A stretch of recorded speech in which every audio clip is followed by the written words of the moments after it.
नमस्कार, न्यूज की पाठशाला में आप सभी का स्वागत है। मैं हूं सुशांत सिन्हा। ये वो पाठशाला है जहां सबकी क्लास लगती है, खबर का चैप्टर विस्तार से खोलता हूं और न्यूज का फैमिली शो है, ये आपको रोज याद दिलाता हूं। बच्चों को भी न्यूज देखने की आदत डालिए, क्योंकि खबर उस अंदाज में है कि आपको क्या, बच्चों को भी समझ में आएगी। तो बिना वक्त गवाए सबसे पहले अटेंडेंस और शुरू करते हैं आज की पाठशाला।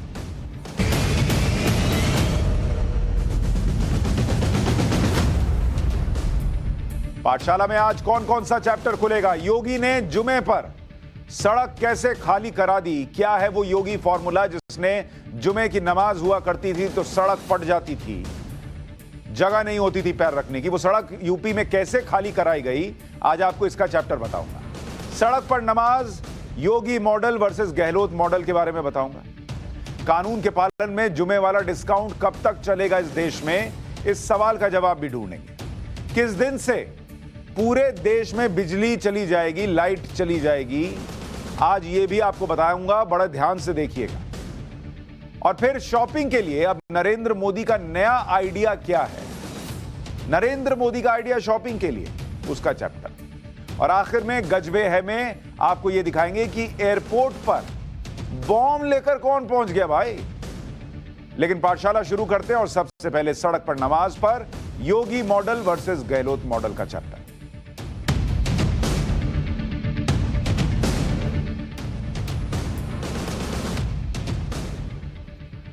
जिसने भी सड़क बनाने का सोचा होगा, उसने क्या सोच के सड़क बनाई होगी? यही कि लोग यहां से वहां जाएंगे। क्या किसी के दिमाग में आया होगा कि इस सड़क को इसलिए बनाया जाए क्योंकि यहां नमाज पढ़ी जाएगी? आप रोड टैक्स देते हैं तो क्या इसलिए देते हैं कि मैं यहां बैठकर नमाज पढ़ूंगा?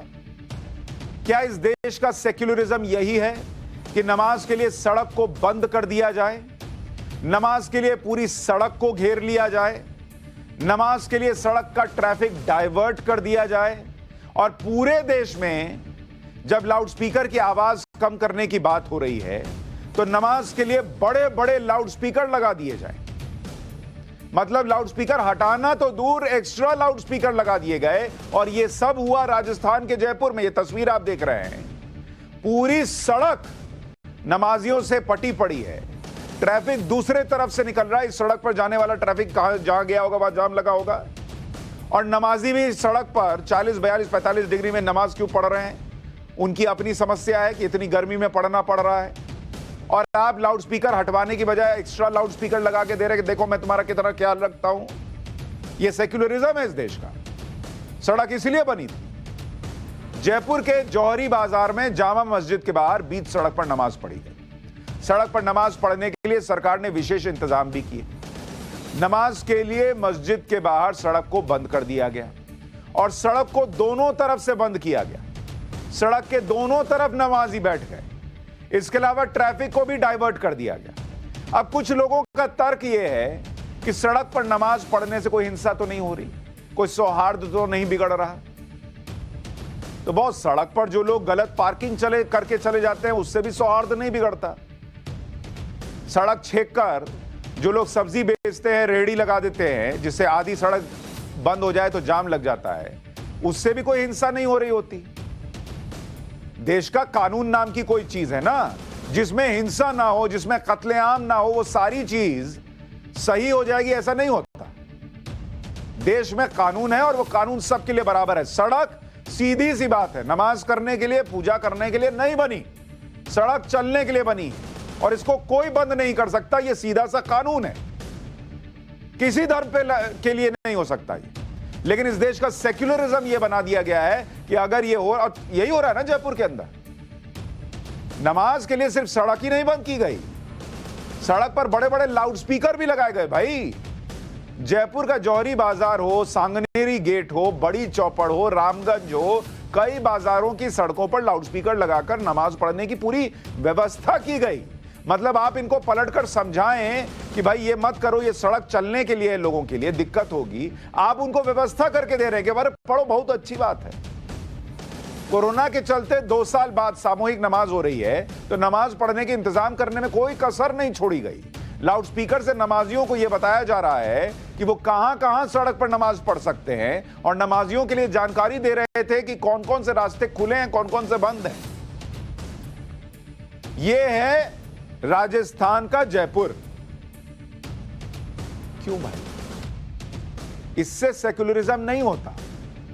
संविधान इतना गाते हैं, कानून गाते हैं, तो कानून का पालन करवाइए।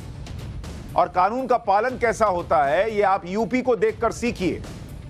राजस्थान सरकार को यूपी से सीखना चाहिए, योगी राज से सीखना चाहिए।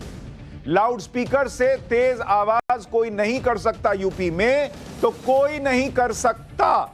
एक लाइन में किसी के लिए सेक्युलरिज्म के नाम पर जबरदस्ती ये नहीं होगा कि तुम कर लो, आज जुम्मा है। सड़क घेर कर कोई नहीं बैठ सकता यूपी में, तो नहीं बैठ सकता। सिंपल है योगी फॉर्मूला। नहीं बैठने देंगे तो नहीं बैठने देंगे, तुमको भी नहीं बैठने देंगे, उसको भी नहीं बैठने देंगे, किसी को नहीं बैठने देंगे। धर्म की वजह से नहीं, कानून की वजह से। मेरठ की बात आपको बताता हूं।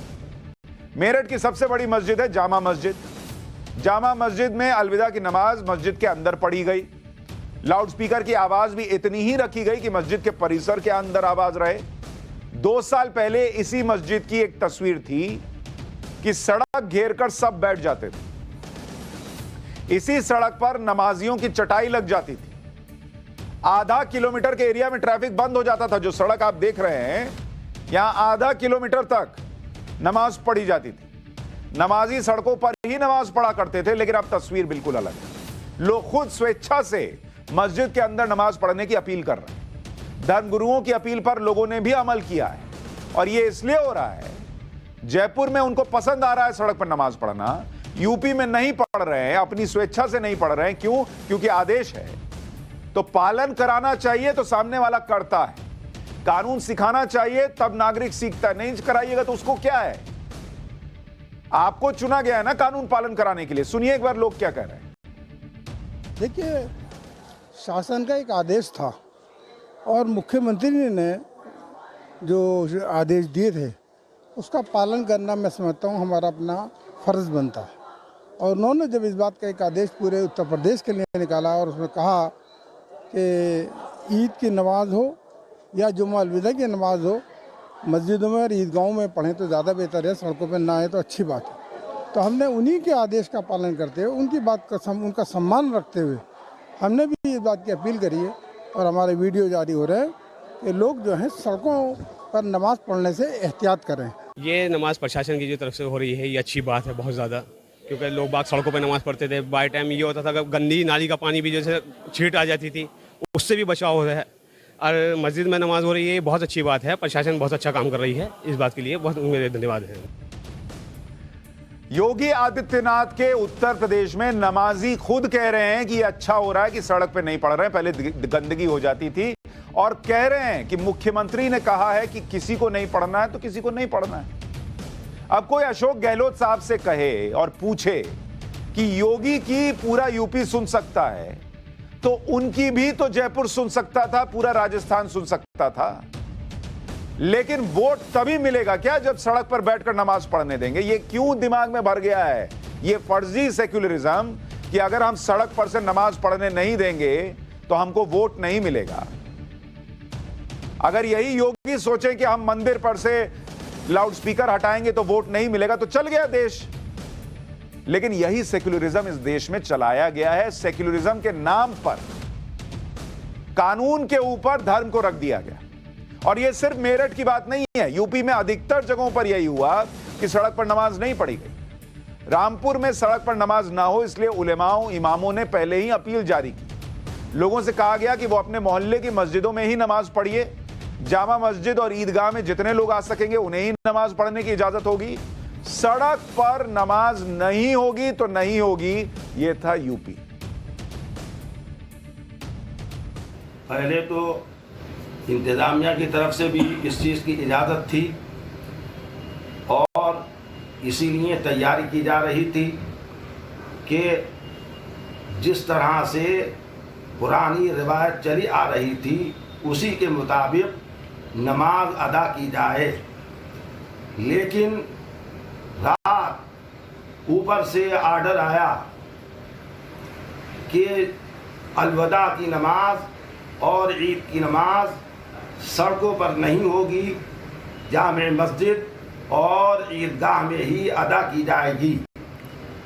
लिहाजा हम मुसलमानान रामपुर से अपील करते हैं कि आप लोग जुमा और ईद दोनों अपने मोहल्ले की मस्जिदों के अंदर ज़्यादा से ज़्यादा अदा करें। ये योगी आदित्यनाथ का रौला है। कह रहे हैं ना मौलवी साहब, रात में आदेश आया और सुबह हो गया कि सड़क पे नमाज नहीं पढ़नी है। कानून का रौला ऐसा ही होना चाहिए, कानून का रसूख ऐसा ही होना चाहिए।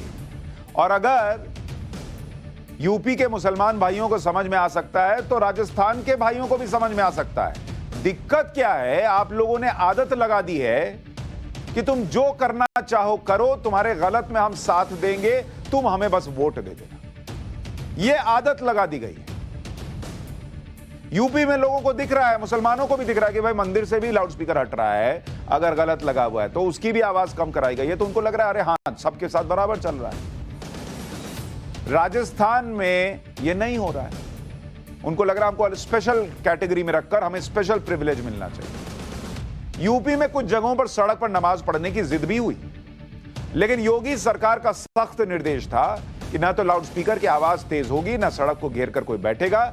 सहारनपुर में लोगों ने सड़क पर नमाज पढ़ने की जिद में पुलिस से नोकझोंक की, लेकिन पुलिस ने हालात काबू में रखा। सड़क पर नमाज पढ़ने की इजाजत नहीं दी तो नहीं दी। सहारनपुर में एक इमाम ने कहा कि सड़क पर नमाज न पढ़ने से मायूसी हुई। मायूसी कर लीजिए, कोई दिक्कत नहीं, लेकिन बॉस कानून के साथ मायूसी नहीं होनी चाहिए।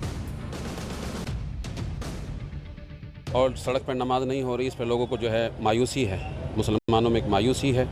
और सरकार ने किस मसलहत के तहत ये मना किया है ये तो वो लोग जाने। अगर अमन और शांति के साथ हो रहा कोई बात नहीं, इसमें कोई बात नहीं, इसमें कोई अमन में कोई खलल नहीं पड़ रहा है, इसमें तो कोई वो नहीं। ये तो परंपरा पहले से चली आ रही है। मौलाना सही कह रहे हैं, मायूसी तो होगी। क्या होता है, जैसे एक छोटा बच्चा भी हो ना, और उसको आप हर वक्त चॉकलेट खाने दें, भले उसके दांत सड़ जाएं, उसका पेट खराब हो जाए, और बाद में समझाया जाए कि भाई चॉकलेट क्यों खाना है, कुछ हेल्दी फूड खाओ, तो उसको मायूसी ही होती है, क्योंकि उसको यह लत लगा दी गई है कि चॉकलेट खाना तो मेरा अधिकार है, चॉकलेट ही खाने के लिए मैं बना हूं।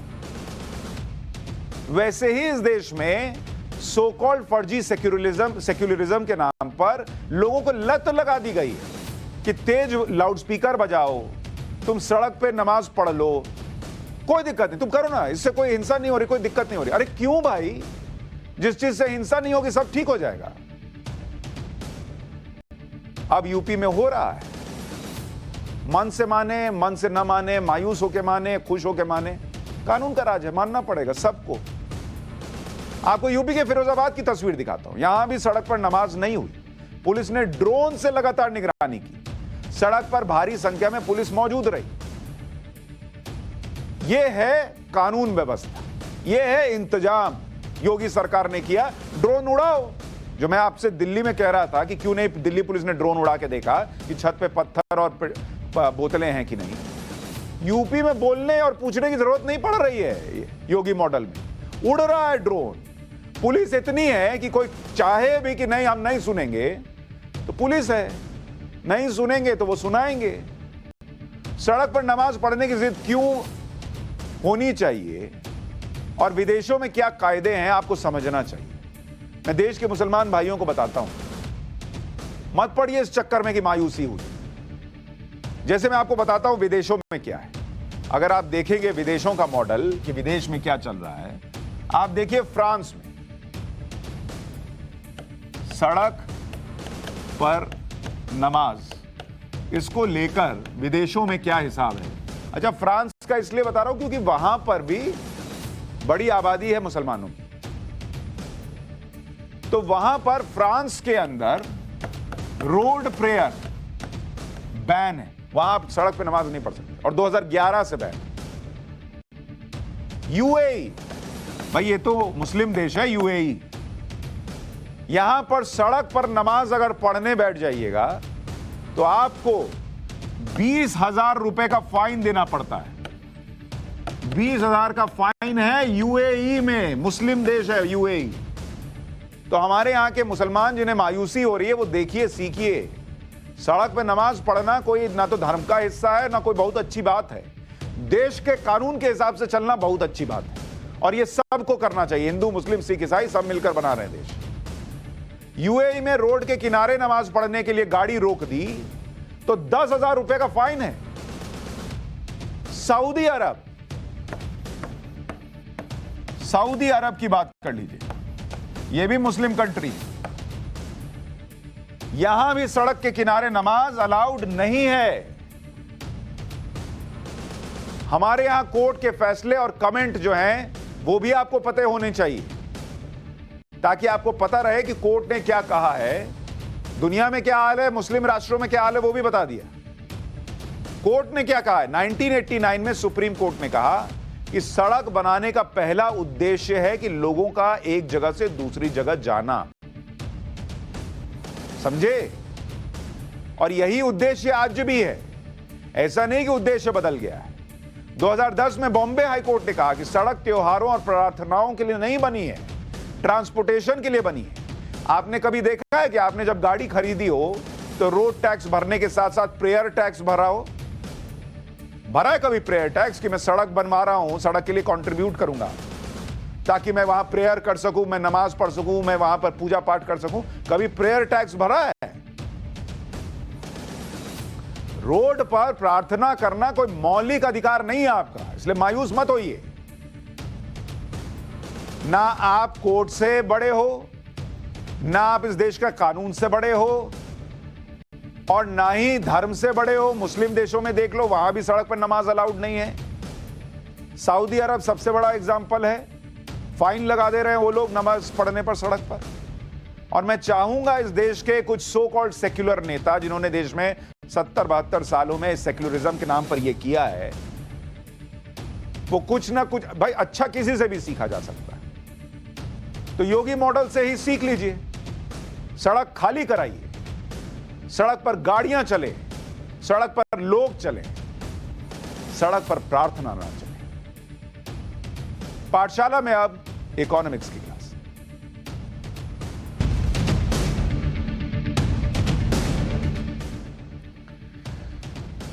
आजकल ऑनलाइन शॉपिंग का जमाना है। फ्लिपकार्ट, अमेजॉन और ऐसे दूसरे ऑनलाइन शॉपिंग प्लेटफॉर्म के बारे में सब जानते हैं। आप भी हो सकता है कि अभी हो सकता है पाठशाला देख रहे हो और अमेजॉन खोल के बैठे हो कि ये टी शर्ट ऑर्डर कर लूं, ये जूता ऑर्डर कर लूं, फलानी चीज ऑर्डर कर लूं, सब्जी मंगा लूं ऑनलाइन।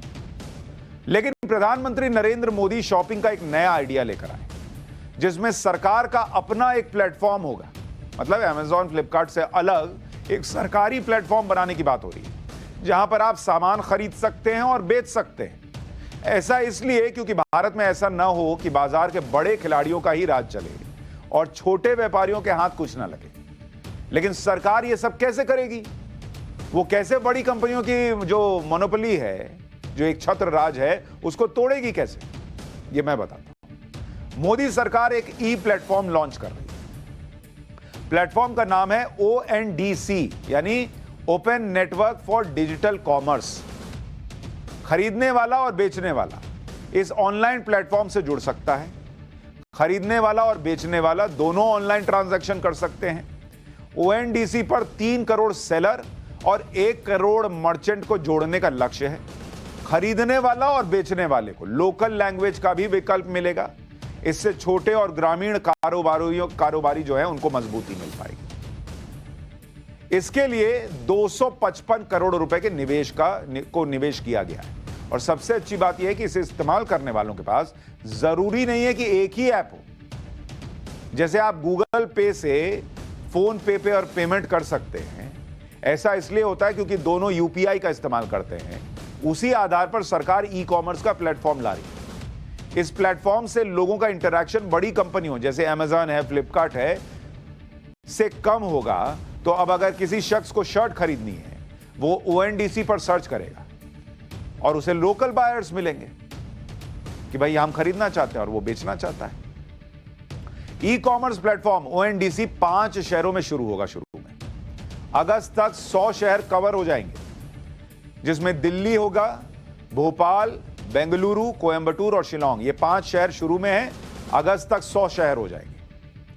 भारत का रिटेल मार्केट कितना बड़ा है आपको समझना चाहिए कि ये जो बात हम कर रहे हैं कि क्यों भारत का अपना ई कॉमर्स नेटवर्क होना चाहिए, एक प्लेटफॉर्म होना चाहिए। इसको समझिए कि भारत में ये जो बड़ी बड़ी कंपनियां अमेज़न और फ्लिपकार्ट इतनी बड़ी बड़ी जीभ लटकाए हुए घूम रही हैं कि कैसे यहां पर पैसा कमा लिया जाए।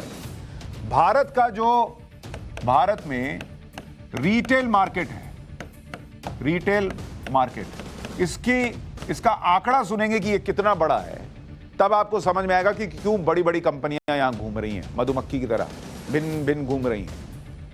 ये जो रिटेल मार्केट है ये 61 लाख करोड़ का है। अब आप समझ रहे हैं 61 लाख करोड़ का मार्केट होने का क्या मतलब है? पैसा ही पैसा दिखता है इन कंपनियों को।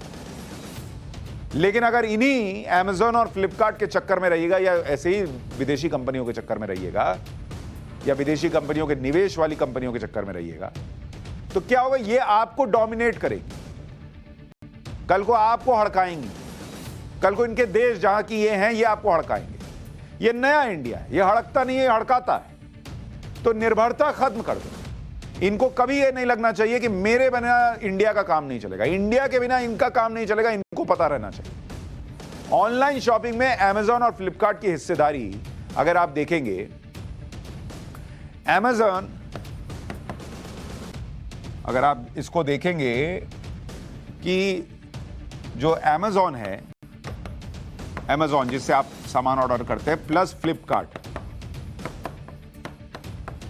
इनकी जो हिस्सेदारी है वो 80% है। मतलब ई कॉमर्स में 80% सामान यही दोनों से खरीदा जा रहा है।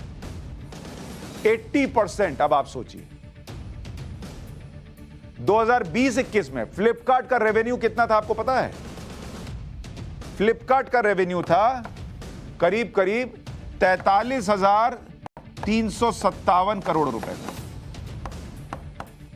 और इसमें 25% का जंप आया था, 25% का जंप। सोच रहे हैं कितनी, कौन सी ऐसी कंपनी होती होगी जिसको इतना बड़ा जंप मिलता हो। और जो अमेज़न का रेवेन्यू था वो करीब बैठ रहा था 16,000 करोड़, 16,000 करोड़, और ये जो जंप था ये 49% का जंप था। 49%। सिर्फ पिछली दिवाली पर एक हफ्ते के लिए अमेज़न पर 7.5 करोड़ लोग शॉपिंग कर रहे थे। सिर्फ एक दिवाली में, सिर्फ दिवाली की बात कर रहा हूं, 7.5 करोड़ लोगों ने शॉपिंग की थी। और ये सिर्फ अमेज़न का बता रहा हूं, अभी फ्लिपकार्ट नहीं जोड़ा है इसमें। अब आप सोचिए सिर्फ एक दिवाली में भारत में लोग शॉपिंग कर लें तो गदगद हो जाते हैं ये लोग, बम बम। पिछली दिवाली पर 8 दिन में फ्लिपकार्ट ने इतने मोबाइल फोन बेचे, जो बिग बिलियन सेल होती है, अगर उनकी लंबाई अगर आप लगाइएगा कि कितना मोबाइल बिका, उसको ऐसे खड़ा कर लें, तो जो दुनिया में सबसे बड़ी लंबी ऊंची इमारत कही जाती है बुर्ज खलीफा, जिसके बारे में चर्चा होती है, वैसे 1000 बुर्ज खलीफा खड़े हो जाएंगे। इतना मोबाइल खाली फ्लिपकार्ट बेच दिया इंडिया में 8 दिन के दिवाली में। मतलब दिवाली का जो चल रहा है भाई, 8 दिन मनाइए दिवाली, खरीदिए सस्ते में, बिग सेल चल रही है, बिग बिलियन सेल चल रही है। इतना खाली मोबाइल बेचा कि 1000 बुर्ज खलीफा खड़ा हो जाएगा। यह है इंडिया की ताकत। और हमने ये ताकत किसको सौंप रखी है कि तुम आओ अमेज़न वाले भैया तुम ले लो, फ्लिपकार्ट वाले भैया तुम आओ ले लो। नरेंद्र मोदी कह रहे हैं कि तुम लो, कोई बुराई नहीं है, लेकिन हम अपना विकल्प भी खड़ा करेंगे, अपना प्लेटफॉर्म भी खड़ा करेंगे, ताकि इंडिया में ही इंडिया के लोग कमाएं और इंडिया के लोगों से कमाएं। अमेज़न और फ्लिपकार्ट की ताकत भी आपको बताता हूं, तब आप समझ पाएंगे कि कैसे इनकी बादशाहत बाजार में। अमेज़न जो है वो 1995 में शुरू हुई, यह अमेरिकी कंपनी है। भारत में एंट्री इसने कब की? 2012 में। मार्केट कैप 1,47,000 करोड़ रुपए का। मार्केट में हिस्सेदारी 31% की है अमेज़न की। टोटल जो सेलर्स हैं जो इस पर हैं वो 1,20,000 है, और रजिस्टर्ड यूजर्स कितने हैं? 10 करोड़। प्रोडक्ट की कैटेगरी कितनी है? 100। और टोटल प्रोडक्ट इस पर कितने अवेलेबल हैं? 5 करोड़। यह है अमेज़न। फ्लिपकार्ट, ये 2007 में शुरू हुई, भारत में एंट्री भी 2007 में हुई। मार्केट कैप इसका 3,10,000 करोड़ का है। मार्केट में हिस्सेदारी 50% है इसकी। टोटल इसके जो सेलर्स हैं, जो इस पर सामान बेचते हैं, वो 3,75,000 रजिस्टर्ड यूजर्स हैं और 35 करोड़ प्रोडक्ट की कैटेगरी है इसमें। टोटल प्रोडक्ट इस पर 15 करोड़ है। तो दो कंपनियां सिर्फ, एक तरफ 31%, एक तरफ 50%, 80% तो यही बेच रही। इसलिए नरेंद्र मोदी ने कहा कि इस नए इंडिया में आत्मनिर्भर बनना जरूरी है, अपने ऊपर निर्भर। कल को किसको पता है भाई, कोरोना जैसी कोई और बीमारी आ गई, कोई और युद्ध हो गया, फलाना देश जो है वो कहेगा कि हम अमेज़न अब तुम्हारे यहां से हटा रहे हैं, तो इतने लोग जो रजिस्टर्ड है, जो खरीदते हैं और जो बेचते हैं, सब तो कहेंगे अरे अब हम क्या करेंगे, जो नौकरी कर रहे हैं वो अलग परेशान। इसलिए अपने ऊपर निर्भर रहो बॉस, दुनिया का कोई भरोसा नहीं। देखे ना, यूक्रेन भरोसे में था अमेरिका के, लग गई ना लंका। इंडिया का हिसाब ठीक है, ये नए इंडिया का, अपना कमाएंगे अपना बेचेंगे। पाठशाला में अब देश के बिजली संकट पर स्पेशल क्लास, जिसमें आपको बताएंगे कितने दिनों में देश की बिजली कट हो जाएगी, लाइट चली जाएगी।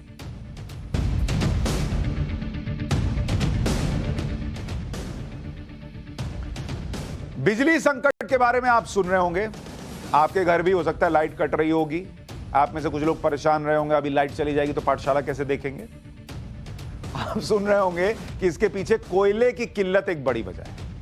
कई लोग चूंकि इसमें पॉलिटिक्स भी कर रहे हैं ना, लेकिन आज हम आपको समझाएंगे ये कोयले का संकट नहीं है, ये संकट कुछ और है। इसे समझने के लिए आपको ये समझना होगा कि बिजली आप तक कैसे पहुंचती है। हमारे यहां 70% बिजली कोयले से बनती है, इसलिए सबसे ज्यादा निर्भरता भी कोयले पर है। अब जरा बिजली बनने की पूरी प्रक्रिया समझ लीजिए, कैसे क्या होता है, तब आऊंगा कि संकट क्या है, नहीं है, कितना है और कितना बड़ा है और कब तक बिजली कट जाएगी। कोल इंडिया से बिजली बनाने वाली कंपनियां कोयला खरीदती हैं। कोल इंडिया भारत सरकार की कंपनी है। कोल इंडिया कोयले का सबसे बड़ा सप्लायर भी है। बिजली कंपनी क्या करती है स्टेप 2 में? पहले तो कोल इंडिया से खरीदा, फिर कोयला जो खरीदा उससे बिजली बनाती है। बिजली बनाने वाली इन कंपनियों में केंद्र, राज्य और प्राइवेट सेक्टर की भी कंपनियां हैं। फिर है स्टेप 3, अब बिजली बनाने वाली कंपनियों से हर राज्य की बिजली वितरण कंपनियां, डिस्कॉम जिसको कहते हैं, वो बिजली खरीदती हैं। बिजली वितरण कंपनियों में कई राज्य सरकार के अधीन होती हैं, कई प्राइवेट कंपनियां होती हैं। मतलब बना कोई और रहा है और बेचने वाले ने कहा कि तुम बना लिए, अब इसको डिस्ट्रीब्यूट मैं कर देता हूं, घर घर मैं पहुंचा देता हूं, मैं बेच देता हूं। तो वो हो गया स्टेप 3।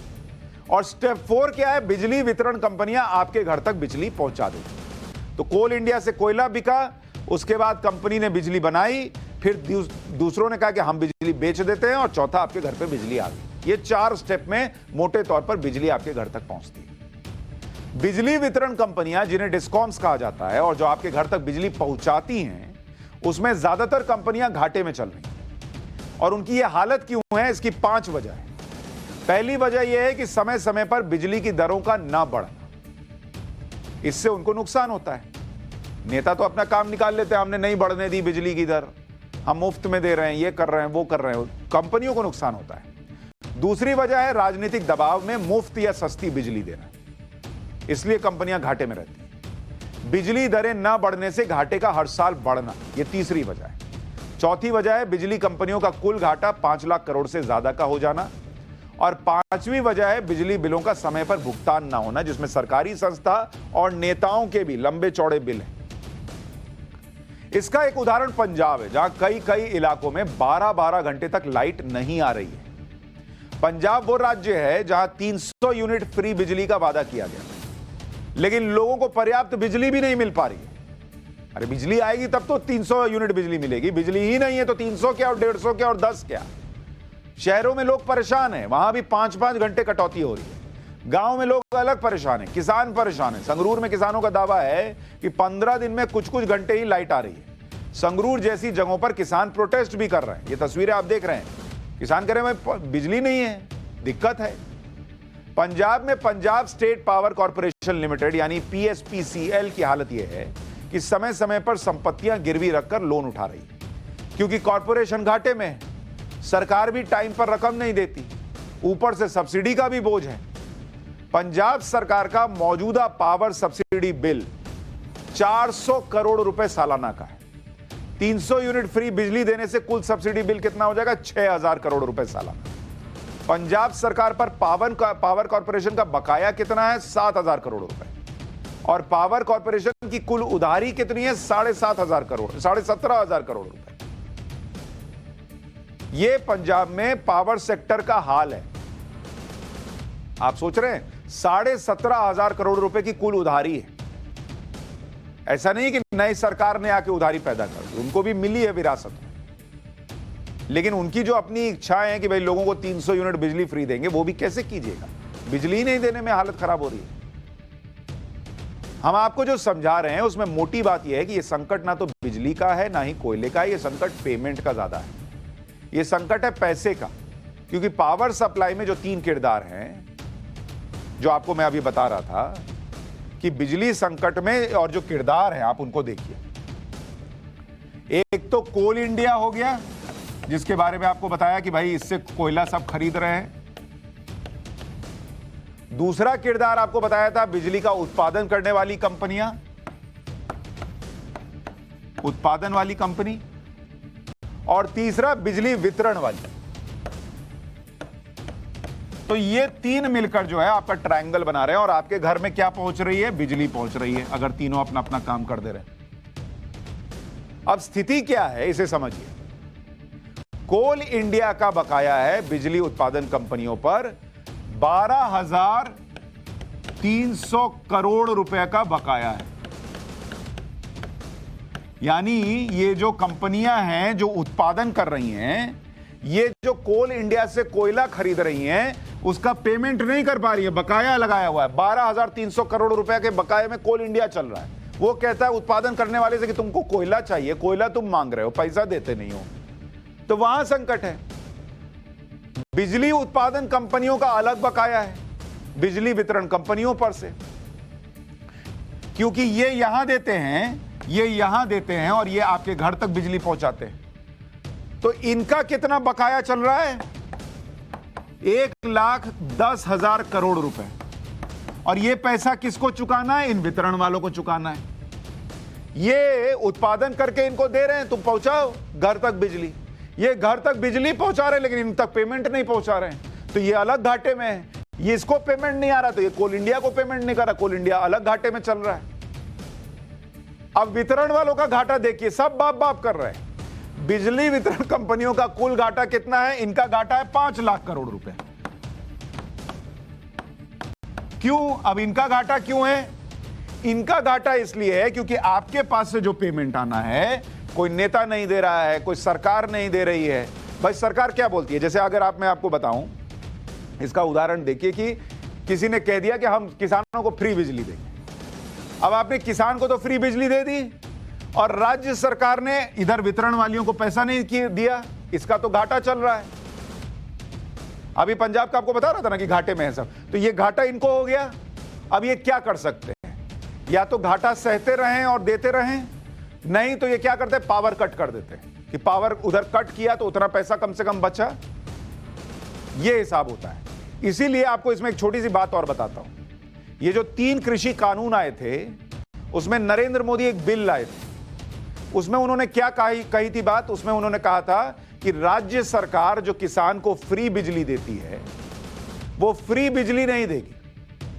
वो सीधा किसान जो है वो पेमेंट करेगा वितरण वाली कंपनी को, 100 रुपया है, 1000 रुपया है, जितना है, और राज्य सरकार किसान को पेमेंट करेगी कि तुमने जो ये पेमेंट किया, जो मैं तुमको फ्री देता, उसकी जगह मैं ये तुमको पैसा देता हूं। नरेंद्र मोदी जी ने दिमाग लगाया था, पीएम ने, इससे 2 चीज हो जाएगी।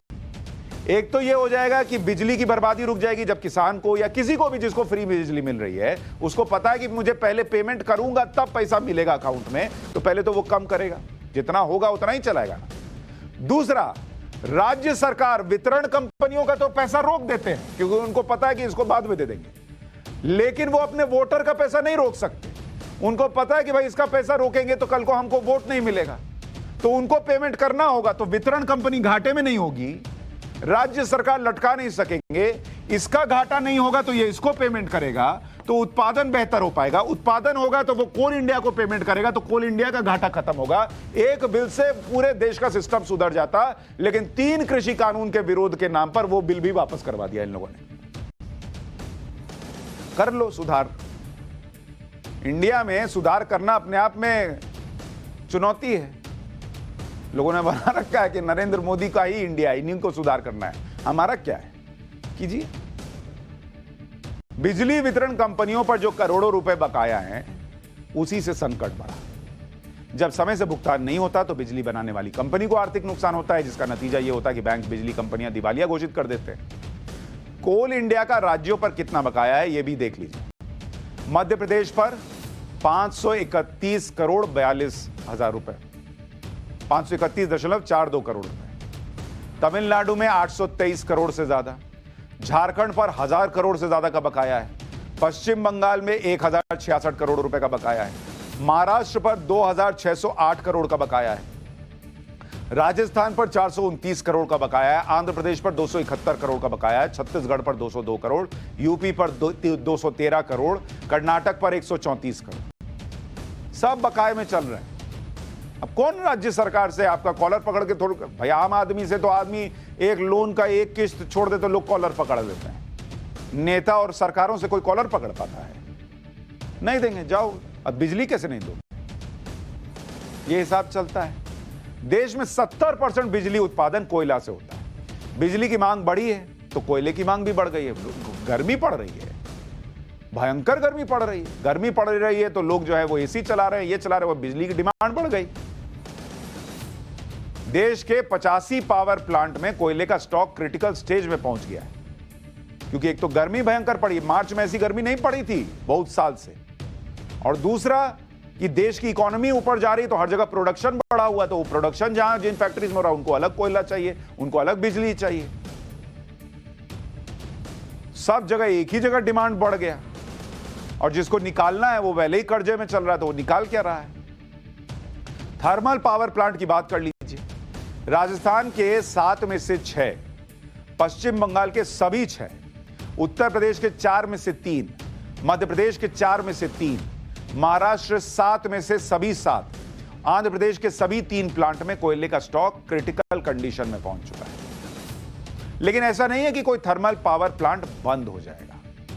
केंद्र सरकार पूरी तरह से कोयले की आपूर्ति सुनिश्चित कर रही है। खुद कोयला मंत्री ने यह आंकड़ा दिया है कि अभी थर्मल पावर प्लांट्स जो मौजूद हैं, जिनको हम कह रहे हैं क्रिटिकल स्टेज में हैं, अभी थर्मल पावर प्लांट जहां से बिजली बन रही है, उसको लेकर आंकड़ा यह दिया गया है कि इनमें करीब 2 करोड़ टन इतना कोयले का स्टॉक है। इतना कोयला अभी इनके पास है, क्रिटिकल है, लेकिन इतना कोयला अभी इनके पास मौजूद है थर्मल प्लांट्स के पास। और ये कितने दिन चलेगा? कम से कम 10 दिन तो चलेगा। 10 दिन आपके पास बिजली पहुंचेगी, थर्मल पावर प्लांट बिजली बनाते रहेंगे, इतना स्टॉक है। और भारत के पास स्टॉक है कोयले का, वो 7 करोड़ टन कोयले का है। इसलिए स्टॉक में चिंता की कोई बात नहीं है। तो जो लोग हंगामा कर रहे हैं कि कोयला खत्म हो गया, देश भर में बिजली चली जाएगी, ऐसा कुछ नहीं होगा। अभी आपको याद होगा कुछ दिन पहले भी यह तमाशा हुआ था कि कोयला खत्म हो गया, एकदम रिकॉर्ड स्तर पे आनंद फानंद में, और पूरा एकदम भयंकर तरीके से नरेंद्र मोदी सरकार ने कोयला भेजा, कहीं बिजली नहीं कटी। उसके बाद ये लोग खुद गायब हो गए, पावर नहीं गया, बिजली गुल नहीं हुई, ये लोग गुल हो गए, मिले नहीं, बताया ही नहीं कि अरे हम तो कह रहे थे कोयला खत्म हो जाएगा। तो वैसे ही इस बार जैसे अभी क्या कर दिया है सरकार ने, जो पैसेंजर ट्रेन चल रही थी उसको कम कर दिया और कोयला जा रहा है, वो भी आगे आपको बताऊंगा। तो 7 करोड़ टन अगर कोयला मौजूद है, तो 10 दिन का अगर कोयला 2 करोड़ टन है, तो 7 दिन मतलब 2 या 6, 30 दिन तो ऐसे ही होगा, मतलब करीब करीब मान के चलिए 35 दिन का कोयला अभी भारत के पास है। 35 दिन बहुत है भाई, ये तो स्टॉक है। 35 दिन में कमी थोड़ी होने दी जाएगी, आ जाएगा। अच्छा, रूस यूक्रेन युद्ध भी तो चल रहा है, जो बाहर से कोयला कोयला आता है वो भी महंगा हो गया है, इसलिए भी दिक्कत है। लेकिन गर्मियों में यह समस्या इसलिए बढ़ जाती है क्योंकि पावर डिमांड बहुत ज्यादा होती है। इस सीजन में बिजली की डिमांड सबसे ज्यादा बढ़ी। जैसे 27 अप्रैल को डिमांड कितनी थी? 201 गीगावाट सप्लाई थी कम से कम, और 201 गीगावाट की डिमांड थी और सप्लाई थी 190 गीगावाट। मई और जून में डिमांड जो रहती है वो करीब 215-220 गीगावाट तक पहुंच सकती है। इस संकट के बीच कोयला सप्लाई को सुनिश्चित करने में केंद्र सरकार जुटी है। कोयले को पावर प्लांट तक पहुंचाने के लिए रेलवे ने युद्ध स्तर पर काम शुरू किया है। रेलवे ने राज्यों तक कोयला पहुंचाने के लिए इमरजेंसी रूट बनाया है। कई पैसेंजर ट्रेनों को कैंसिल कर दिया गया। 24 मई तक 670 यात्री ट्रेनों को रद्द किया गया। इसमें 500 ट्रेन लंबी दूरी की है। ऐसा इसलिए किया गया ताकि कोयला ले जा रही मालगाड़ियों के आने जाने में कोई देरी ही ना हो। रेलवे ने कोयले से भरी मालगाड़ियों की लोडिंग भी बढ़ा दी। यानी जो आपसे ये कह रहा है कि देश में बिजली नहीं रह जाएगी, फलाने दिन से बिजली कट हो जाएगी, उसको बोलो अपने दिमाग की बत्ती जलाओ, पाठशाला में पढ़ो, समझो कि देश में क्या चल रहा है। और जो पॉलिटिक्स, जैसे सड़क पर नमाज पढ़ने वाली पॉलिटिक्स है ना, ये जो फ्री वाली पॉलिटिक्स है, ये भी बहुत अंधेरा करती है। उसको पहले दूर कर। पाठशाला में अब सोशल साइंस की क्लास।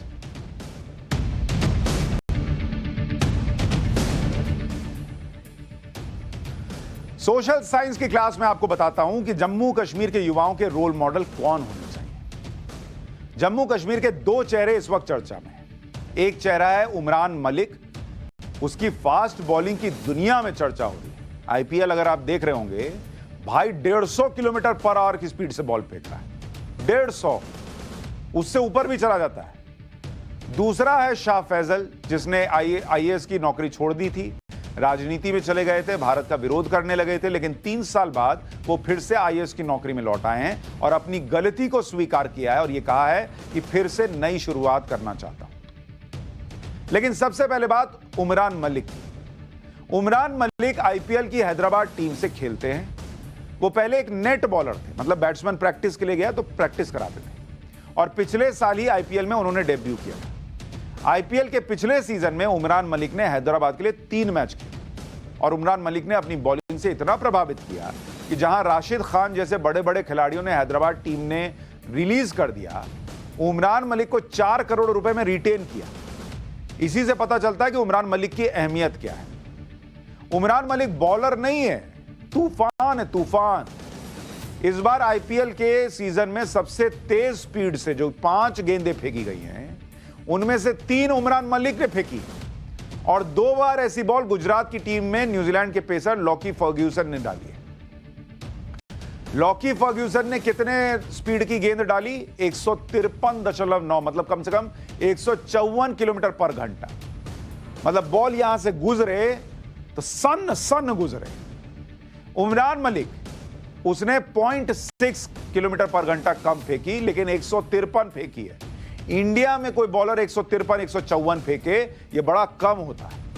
फिर तीसरी सबसे फास्टेस्ट गेंद वो भी उमरान मलिक की, 153.1।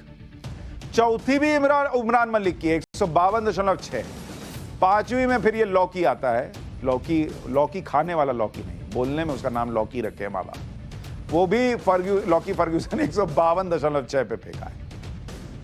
उमरान मलिक की तूफानी रफ्तार के बारे में कुछ और आंकड़े आपको बताता हूं। उमरान इस आईपीएल में 8 बार 150 किलोमीटर पर आवर की स्पीड से ज्यादा से बॉलिंग कर चुके हैं। 90% बॉल जो उमरान मलिक फेंक रहा है वो 140 किलोमीटर पर आवर की स्पीड से ज्यादा से है। आईपीएल 2022 में सबसे फास्ट भारतीय बॉलर का रिकॉर्ड भी उमरान मलिक के नाम है।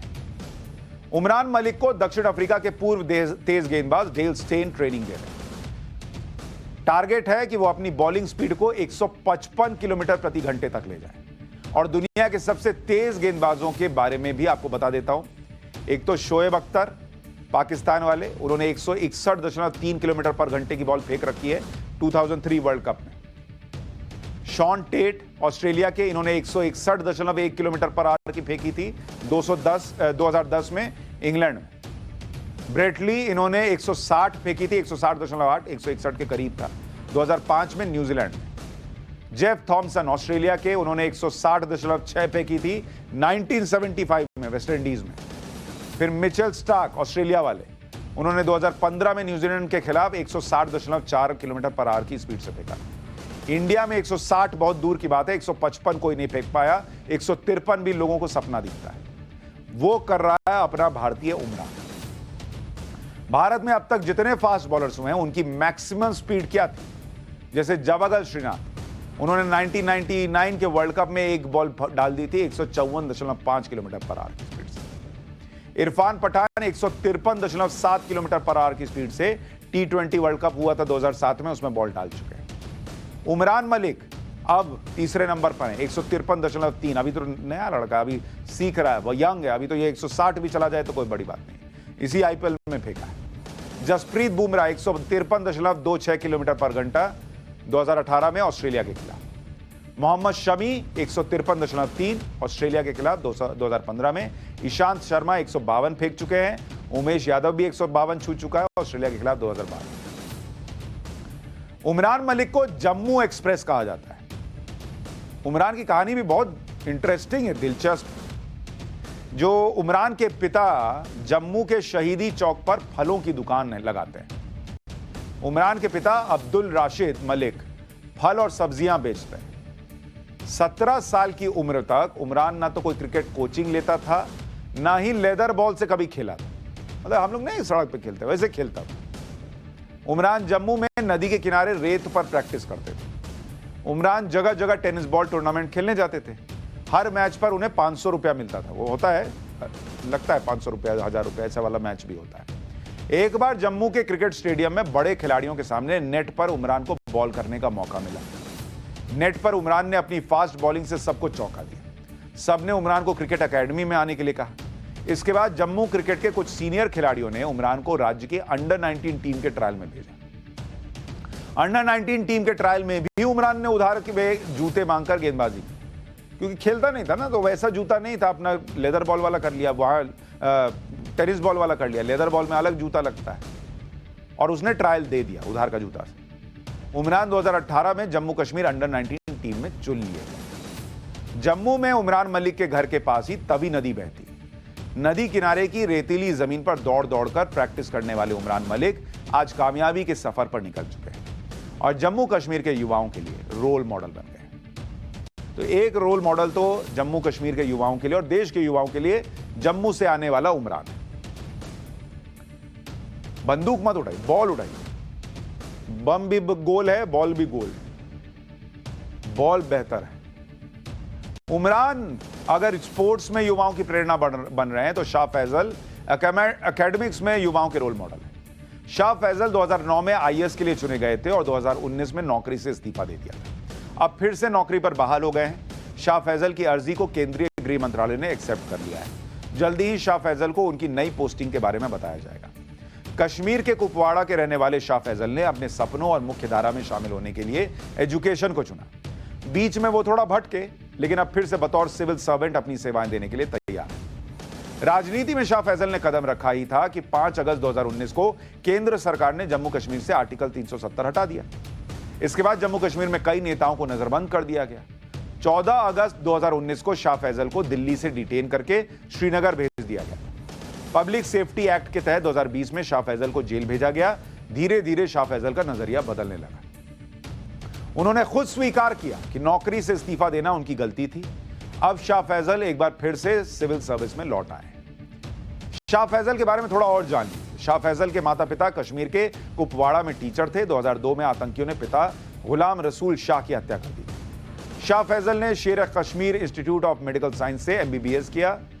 MBBS के गोल्ड मेडलिस्ट हैं। शाह फैजल ने 2009 में पहले अटेम्प्ट में ही UPSC टॉप कर लिया। कश्मीर के पहले UPSC टॉपर थे ये। 2018 में अमेरिका के हार्वर्ड कैनेडी स्कूल से फेलोशिप भी मिली थी। बतौर सिविल सर्वेंट शाह फैजल राजस्व और शिक्षा विभाग में काम कर चुके हैं। 9 जनवरी 2019 में शाह फैजल ने नौकरी से इस्तीफा दिया। 17 मार्च 2019 को शाह फैजल ने अपनी राजनीतिक पार्टी बनाई। जम्मू कश्मीर पीपल्स मूवमेंट नाम से पार्टी का गठन किया।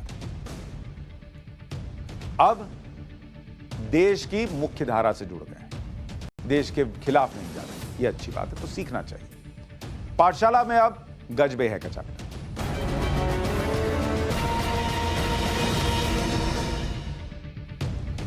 दुनिया भर के एयरपोर्ट पर तगड़ी सिक्योरिटी रहती है और उस सिक्योरिटी को भेदकर कोई इंसान बॉम्ब लेकर एयरपोर्ट के अंदर घुस जाए तो क्या हाल होगा। इजराइल के तेल अवीव के बेन गुरियन इंटरनेशनल एयरपोर्ट पर ऐसा ही नजारा देखने को मिला। अमेरिका का एक परिवार उत्तरी इजराइल के गोलान हाइट्स इलाके में गया था। गोलान हाइट्स कभी सीरिया के कब्जे में था।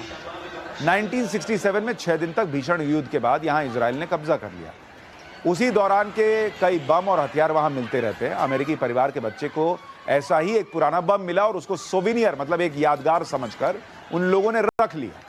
लेकिन एयरपोर्ट पर चेकिंग के दौरान जब बैग खोला, अमेरिकी परिवार ने खुद वो बम निकालकर सुरक्षा कर्मियों को दिखाया। इसके बाद फौरन एयरपोर्ट खाली करने का आदेश दिया गया, जिसके बाद बेन गुरियन एयरपोर्ट पर जो हंगामा मचा, भगदड़ मची, वो आप देख रहे हैं। बम की बात सुनते ही लोग जान बचाने के लिए भागने लगे। कुछ लोग तो लगेज कन्वेयर बेल्ट पर चढ़ गए। एयरपोर्ट पर लोग टेबल के नीचे छिपने लगे, उनको लगा अटैक होने वाला है। काफी देर तक एयरपोर्ट पर हंगामे की स्थिति बनी रही। जांच पूरी होने के बाद एयरपोर्ट अथॉरिटीज ने अमेरिकी फैमिली को जाने दिया, लेकिन उनसे वो बॉम्ब शेल ले लिया, जिसके कारण सारा बखेड़ा खड़ा हुआ था।